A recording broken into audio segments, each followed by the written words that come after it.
Demand for credit among South African consumers is increasing as they're looking for credit more and more to meet their needs or service existing debt.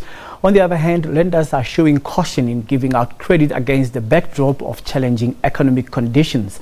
That's according to a report released by TransUnion called South Africa Industry Insights Report for the first quarter of 2019. The report looks at new accounts opened, outstanding balances and accounts in payment arrears. For more on this, we're joined by Carmen Williams, who is Director of Research and Consulting at TransUnion Africa. Thank you very much for coming. Thanks for having me, Colin. Tell us about this trend of consumers demanding more credit now. What informs it?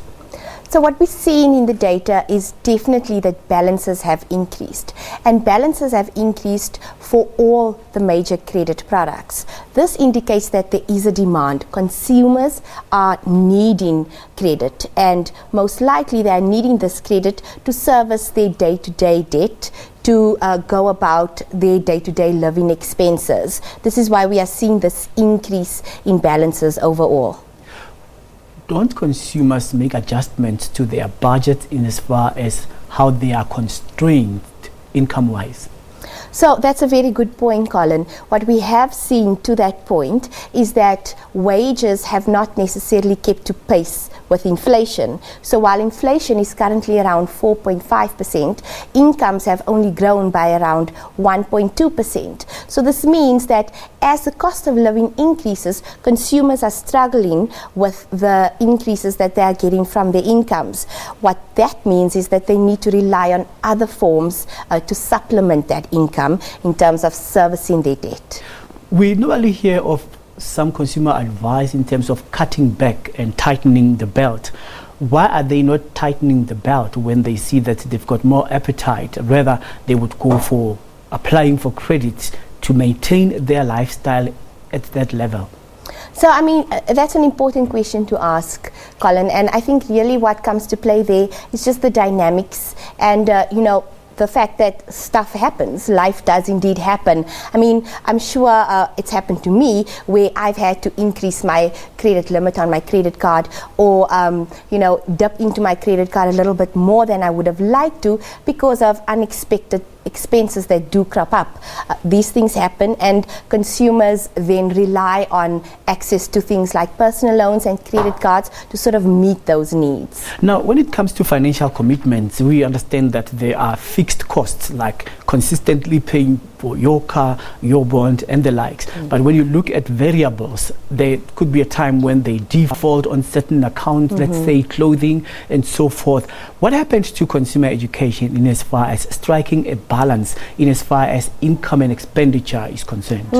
So that's a good point. There are a number of initiatives happening throughout the country with various financial institutions just around consumer education. But really what I think it comes down to is consumer taking the onus upon themselves to be quite prudent when it comes to credit. Being prudent when it comes to getting credit and prudent when it comes to using that credit as well. Why is there a trend in an uptick of consumption? There are items that consumers don't want to listen if they are told about. When it comes to alcohol, they would rather close their ears and open their mouths. When it comes to buying new cars, you see most of the time when you go to garages, there's an increase in credit application for new vehicles. Why is this allowed in the credit space? So there's two things here. There are supply factors and there are demand factors as well. So in terms of demand, consumers may be having these demands to live a lifestyle that they prefer to, but then there's a supply side on the other end too, with banks granting that credit. We do see that lenders are being quite cautious when it comes to lending, making sure that they are lending to a group of consumers that can indeed afford the repayments. To that point, we are seeing when it comes to new accounts, that new accounts for key major products such as, let's say, vehicle finance have actually flattened and declined in most cases. So lenders are quite cautious about the plight that consumers are going through right now. Even though they are cautious, we do understand that.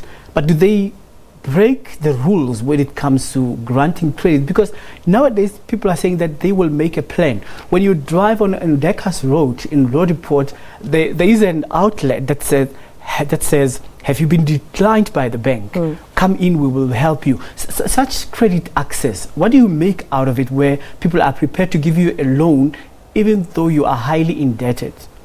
So, I mean, there's a lot of consequences to that, Colin. There are strict rules around ensuring that consumers are not put in too much debt to the point where they are unable to sustain themselves going forward. Again, I'll bring it back to the onus being on consumers, understanding what it is that they can and cannot afford, and really taking that responsibility in their own hands. We are seeing throughout the other credit products, we are seeing an increase in arrears, where accounts that have not been paid for more than 3 months have been increasing over the last year. And this is just testament to the strain that consumers are feeling. Right. Thank you very much for making time. Thanks for having me, Colin.